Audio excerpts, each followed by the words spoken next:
At 94, Angie Dickinson finally speaks with the kind of honesty only time allows, looking back not just on her extraordinary life in Hollywood, but on the people who quietly shaped it, including Ricky Nelson. Born Angeline Brown in 1931 during the Great Depression in North Dakota, Angie was raised in a modest, intellectually curious household that valued hard work, ideas, and resilience. When her family moved to California, her natural poise and intelligence set her apart, though stardom was never her original goal. She studied business and drama, and almost by accident, a televised beauty contest in the early 1950s led to a contract with Columbia Pictures, placing her squarely inside Hollywood's powerful studio system. What distinguished Angie early on wasn't just her glamour, but her warmth, wit, and emotional realism, qualities that made audiences feel connected to her. Throughout the 1950s, she steadily rose from supporting roles to stardom, with a defining breakthrough in Howard Hawks' Rio Bravo in 1959, where her performance as Feathers showcased a rare balance of confidence, sensuality, and vulnerability.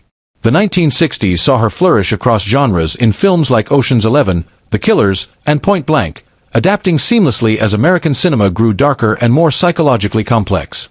She later made television history in 1974 as the first woman to headline a successful police drama with Policewoman, redefining what female authority looked like on screen. As Hollywood evolved, Angie refused to fade quietly, choosing bold, often unsettling roles in projects like Dressed to Kill, Wild Palms, and even Cowgirls Get the Blues, proving she was unafraid to challenge her own image. Off-screen, her independence was equally striking, from walking off a sentimentalized TV tribute to navigating complex personal relationships, including her marriages to Jean Dickinson and later to composer Burt Bacharach. Their daughter Nikki's lifelong struggles with autism and her tragic death in 2007 marked one of the deepest sorrows of Angie's life, a private grief carried far from the spotlight. Through it all, Angie remained thoughtful, curious, and deeply human, shaped not just by fame, but by experience. When she finally opens up about Ricky Nelson, she does so without scandal or nostalgia, but with compassion. She remembers him not as a teen idol, but as a sensitive, introspective young man trapped by fame from childhood, someone kind, polite, and quietly lonely beneath the screaming crowds. Angie insists their connection was never about publicity or romance, but about understanding, two people talking honestly in a world that rarely slowed down. She saw his sadness early on, his struggle to be taken seriously as an artist and as a person, and believes his sensitivity, not weakness, made him vulnerable in an industry obsessed with image.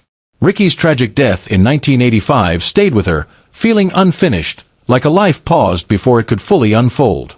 Now, with decades behind her, Angie Dickinson doesn't rewrite history, she humanizes it, offering a final reflection that strips away myth and leaves only truth, memory, and compassion for a young man who never truly got the chance to grow beyond his own legend.